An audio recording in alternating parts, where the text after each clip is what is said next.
Hi everyone, and welcome to your midweek astrology update brought to you by 1millionnights.com.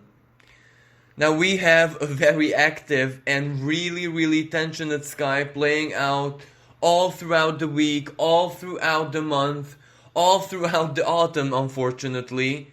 But this is where, even though the energies have a very strong influence on our psyches, fears, insecurities, depression, anxiety, frustration, anger, assertion, all of that put together in one pretty toxic psychological cocktail. But actually, what the stars and the wisdom of the sky want to tell us, want to teach us, want to reveal to us is totally different. I always say that reality is just a question of our perception, and this is where we truly have to tap into this very strong Plutonic energy, because Pluto is standing still in the sky and preparing to go direct. Now officially it is already direct, but it's not moving too much in these couple of days, so we still have the energy. When it stands still in the sky, it's stationary, so that means that the symbolism is greatly amplified. And at the same time, Mars, physically, from an astronomical point of view, is very close to our planet, and these two planets speak in tension to one another. And what is more important is that Mars is the lower expression, the lower octave of Pluto. So this is energy of powerful transformation. Now, out of the two power players, without a doubt, Pluto is the most influential one. It is the planet of transformation, the celestial alchemist, the celestial psychoanalyst. So it is pulling very strong truth, unconscious energies to the surface, forcing us to confront it, but at the same time, it aggresses, it disciplines Mars, which is our sovereign will, our desires, our passion, especially in this home sign of Aries. And this is why it may appear to us that it is such a negative and aggressive energy, but the truth is, Pluto is just purifying Mars. Because, we live in 2020, so basically our Mars is so very heavily and deeply conditioned by society, by our education, by our fears, by the illusionary life lessons that we have basically built up inside of us by passing through, navigating life. And on one hand, we did learn some very powerful lessons about society, about interhuman relationships, about fairness, justice, equality, etc. But no one says that those lessons were true and authentic to us just because they were true and authentic to the way society functions in these times. So that is why Pluto is inviting us to embody the truth, but what it means to us personally. And what it means to us personally is totally different, because we can only tap into the truth that lies deep in our most sacred corners of our hearts, minds, and consciousness if we detach totally. And that is why today I'm taking a totally different approach, where I'm trying to deliver Pluto's message to all of us by inviting you to join me in my attempt to share a guided meditation with all of us. By listening to this meditation or through this guidance, there is a chance that you might actually find out what that very strong Pluto in the sky is trying to reveal to you. But of course, it's not strictly meant for the mind, for who we are as a part of human society, but more who we are as just a soul, as just a consciousness. So for this guided meditation, you don't have to do absolutely anything. Just sit down in peace, in quiet, wherever you can, however you can. If you want to walk in the park, if you want to do any physical activity like exercise or whatever, it is absolutely fine. Just allow your mind to join in this playful guided meditation that I'm going to share with you. So basically all you have to do is just listen. So first of all, naturally make yourself comfortable. As I said earlier, whatever that means to you. If you want to sit down in a meditative position, yoga, walk in nature, or do any activity that actually disconnects your mind, that is what you have to do. But before you tap into the meditation, just do a little bit of breath work, a couple of seconds or minute. Take a couple of long breaths, inhale, exhale, oxygenize your brain. And then when you are ready, well, the very first step is to imagine that you are simply totally alone in your life. You're totally alone and solitary. There is no one and nothing outside of your being that actually matters to you in this present moment in time, in the now. It is just you, nature, and ultimately the universe and the divine intelligence. There is absolutely nothing in your life, in your mind, in your heart that weighs you down. You have absolutely no problems. You have no obstacles. You have no obligations. You have no duties. You're absolutely free. You're just a soul. You're just a child of the divine. You're just a consciousness which detached itself from the divine, and your sole purpose is simply to exist and absolutely nothing else. Now this part is very important because, as a soul, you're not your job, you're not your human identity, you're not member of your family, you're not part of a human collective, you're not part of your local community, your country, your culture. You're simply just a soul and nothing else. And as a soul, you're always eternally connected to the Creator, to the infinite divine source, as people call it, the great divine architect. And in this present moment in time, you can simply converse with it freely, unhindered by anything or anyone. When you ask yourself certain questions, the answers that you are going to receive through your inner voice, it is both you but also your Creator, the source of your consciousness. Because when nothing else in your life exists apart from your consciousness, from your soul, well, that is where it is only you and the Creator. And you are that Creator as well. And you exist for the sheer sake of existing and absolutely nothing else. You have no greater purpose. You're not part of anything or anyone. You simply exist, and that is it. And now in this state of free existence, just ask yourself, how do you feel? Are you happy with who and what you are? Are you happy with everything that makes you who you are? Are your skills and talents, everything that basically your genes have offered to you? Are you happy and pleased with your intelligence? Are you happy and pleased with just how much you can love and how much love you have inside of you? And as I said, this is where it is just you. You are your own judge and no one and nothing else. Other people don't exist in the world right now. There is no society. There is no human collective. You are the supreme judge in the universe, where you look at yourself just as a soul.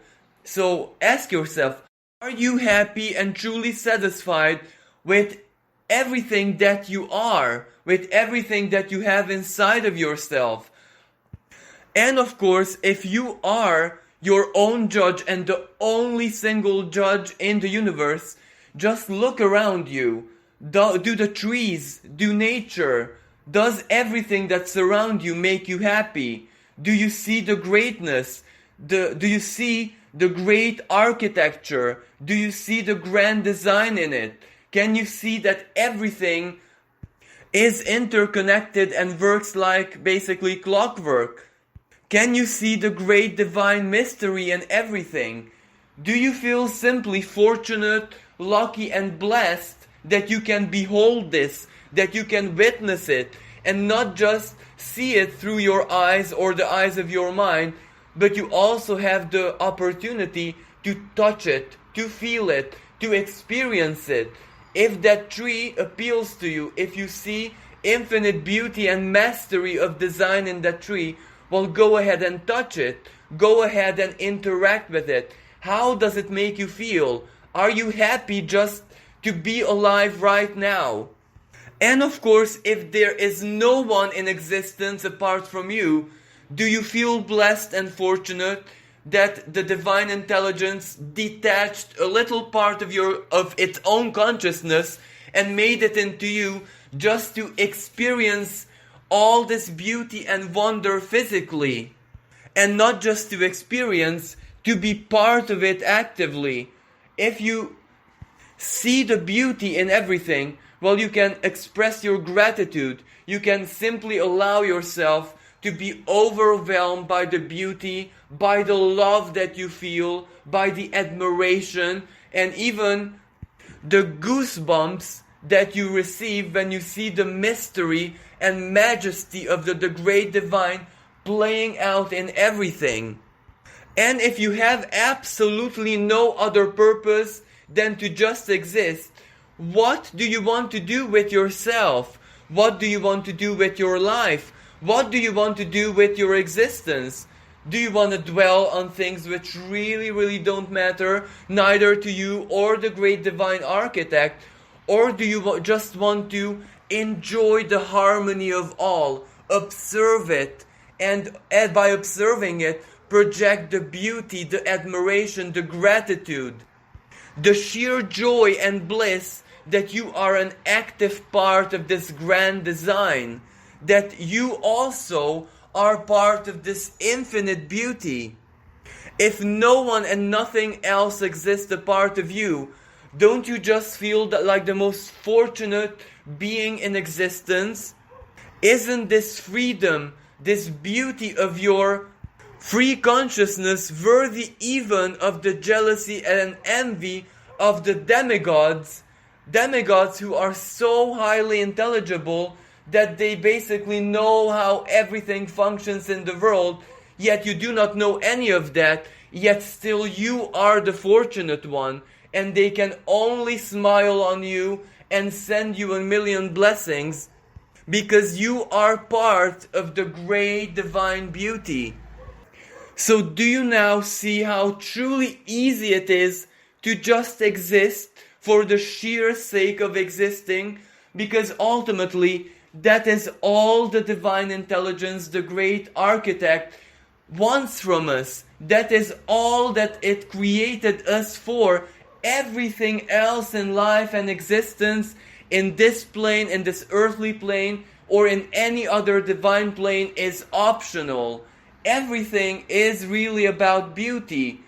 The beauty of existence, the beauty of discovering and embracing the great mystery, the great architecture of all things in existence, physical, ethereal, or divine in nature. And if you were given this chance, then why squander it? Why waste it on insignificant matters? Why waste it on things that we forcefully co-create with the human collective? It is not really our drama. It is not really our hardship. It is not really our turmoil.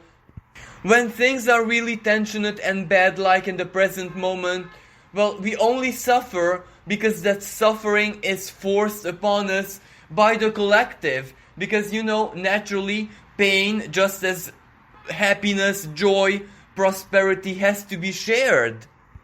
But this is the trick in it. This is exactly what Pluto is trying to tell us. Well, no one shares their happiness with us, as in, I don't mean a specific person, but the human collective generally. Do they share their happiness? No. They limit it, they condition it.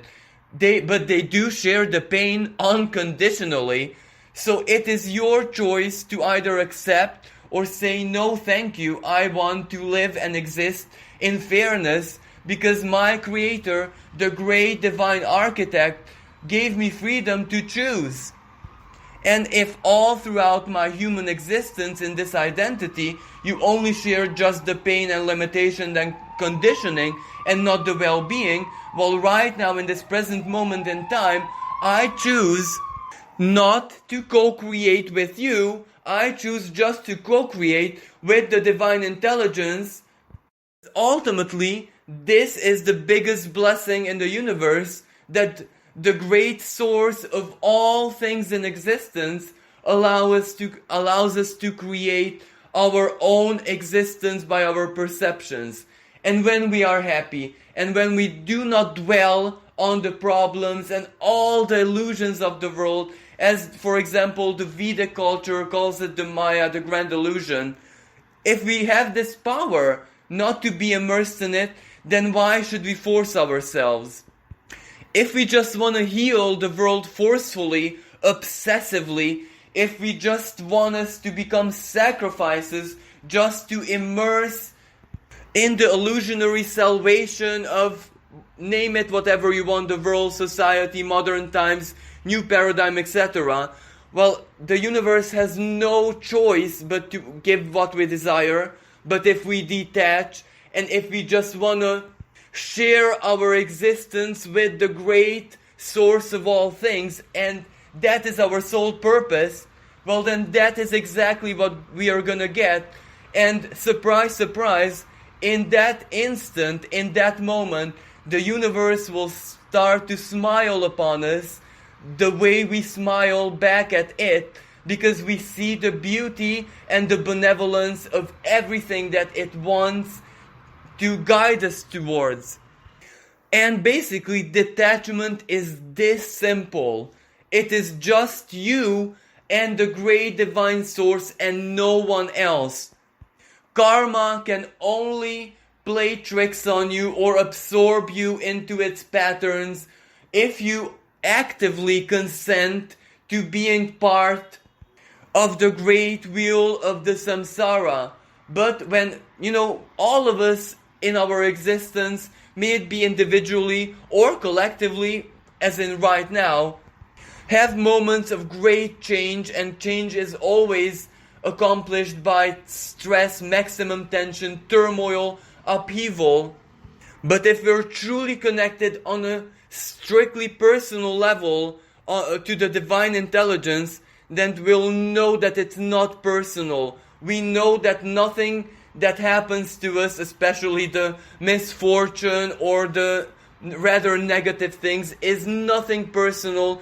It is just a side effect that we are here on Earth and we are here in this timeline. So naturally, we have to take our share as, the identity we are as a human being. But that doesn't mean that the soul who we are, that the divine child who we are, has to be that very immersed into it and part of it.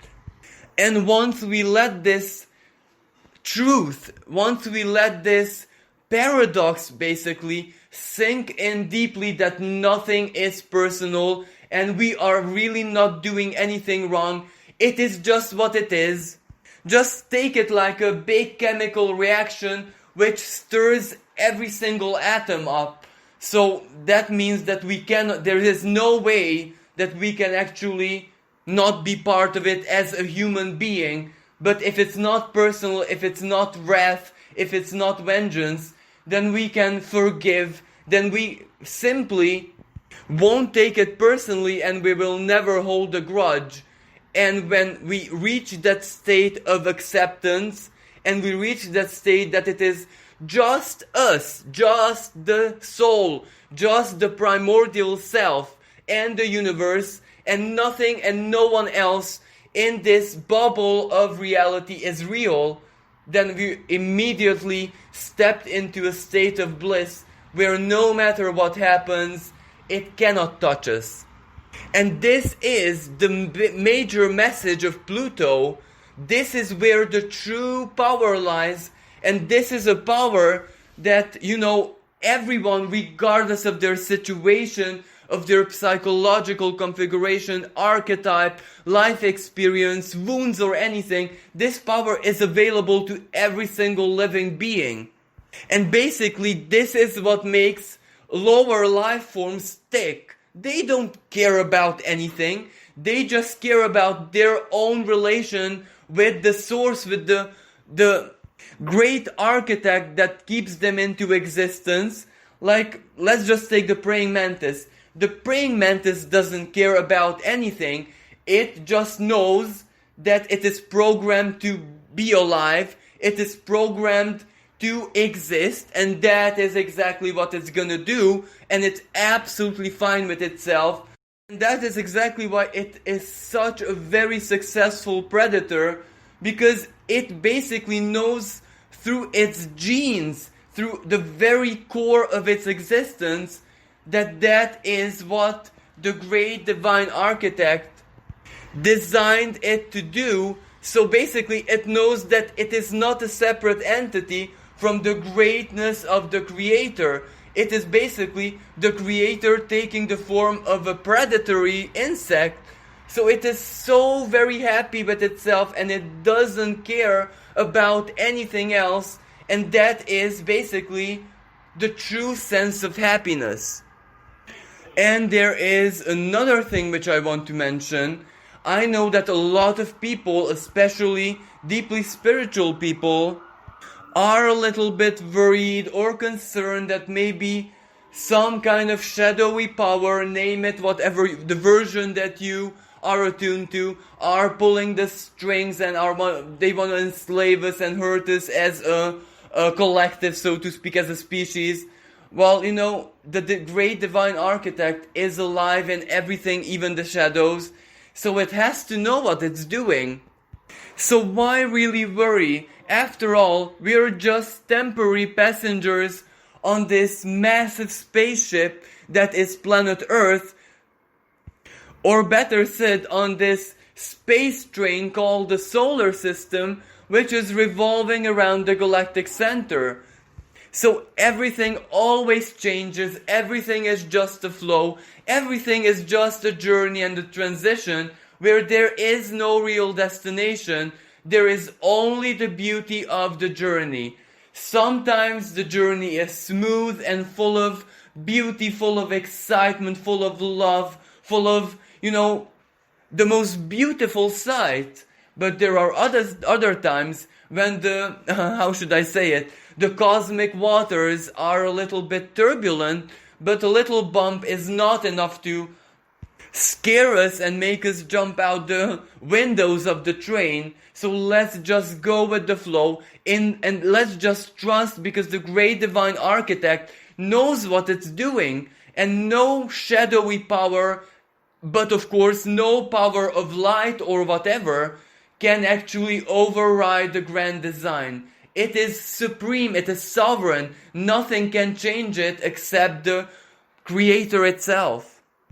And basically this isn't really a battle of light and dark, this is just rearrangement where both dark and light are in the same boat, because none of the forces have done their homework, so to speak. As above, so below. So if centralized power here down on Earth is being deconstructed, well, you can imagine that the great celestial architects, which are destined to keep everything in balance, are also suffering the same thing, regardless of their polarity or which side they represent. They have to change, we have to change, everyone has to change and reconfigure. So basically it's not just us human beings who are going through this massive pivotal moment, but also the celestials.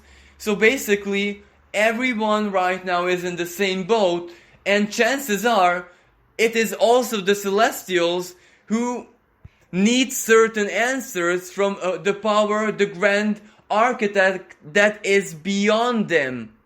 The divine mystery is mystery to everyone equally, God, human, demigod, or whatever. when it's a mystery and the architect wants to keep it that way, well, no one can see through it, no matter who it is that we are. And of course, since the universe is multi-dimensional, so better said the multiverse, well, it doesn't matter which version of the universe or multiverse or dimension you're in. It's the same thing everywhere. So basically, this is a pivotal moment where change is going to take place, and that's about it.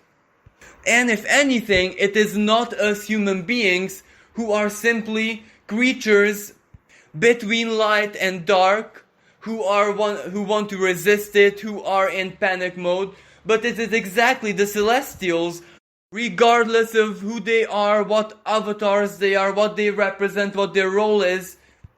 As above, so below. If they're a little bit confused and uncertain what to do next, well then obviously, can we expect to be any different? So my advice is, it all comes down to this. Let's just chill out and not fear. And I also included a tarot reading, a spiritual guidance to complete my guided meditation or just philosophical channeling, call it whatever you want. To be totally honest, I don't even know what it is myself. It just comes through me. Well, first of all, we have the Three of Swords. Well, this is Pluto. It is our wounds, it is our fears, it is our hurts, everything that disappointed us. And that is exactly what we fear the most, that the future is gonna disappoint us. But the card which follows is the King of Swords, and that is our mental sphere. That is one of the strongest part of our beings, because yes, emotions are strong and they determine everything, but yet it is our minds, our thought processes, our intelligence that sets us apart from animals. That is what ultimately, as in physical reality, make us human and make us be able to detach in a healthy way from the course of nature. So when heartache, when fear, when disappointment, when all that emotional drama makes no sense anymore, and it doesn't make sense because by now everyone knows that the world is changing and no one knows the final destination. So why fear? Basically, let's just embody the King of Swords. Let's be the rulers of our mental spheres and not allow our minds to create apocalyptic, doom and gloom scenarios, but neither, unrealistic hopes and a false belief that this massive change of times is gonna be like very easy, a piece of cake. Because it is not going to be that easy, especially materially, but yet that is not enough to stop us, that is not enough to break our spirits. As I said, if we just focus on our own being's relation with the divine source, well then nothing can really touch us and we can go through any hardship and obstacle, just like our ancestors did on so very many occasions. And then we have the Wheel of Fortune reversed, and this is a very symbolic card because the astrological symbolism of the Wheel of Fortune is Jupiter. And Jupiter right now is direct, but it is in a Capricorn where it's in fall, it's debilitated, it cannot bring forward its highest qualities. So it's not massive good fortune, it is not massive miracles from a material perspective, but rather it is a rather slow but constructive process. But because we are right now in this present moment going through the deconstruction of the old order, well, these energies cannot be really fortunate in our perceptions of it. It is fortunate in the sense that the universe is doing the hard work for us. It is sending events on the world stage, which dig up secrets, unfortunate events like certain martyrs and certain people being at the wrong place at the wrong time, where their misfortune creates massive global revelations, etc. Basically, all those events that we might perceive as misfortunes, may they be globally or individually, they are actually quite fortunate events because the universe is doing the hard work for us in our place. As they say, the night seems the coldest and darkest just before the dawn, and that is exactly what's going on in the present moment.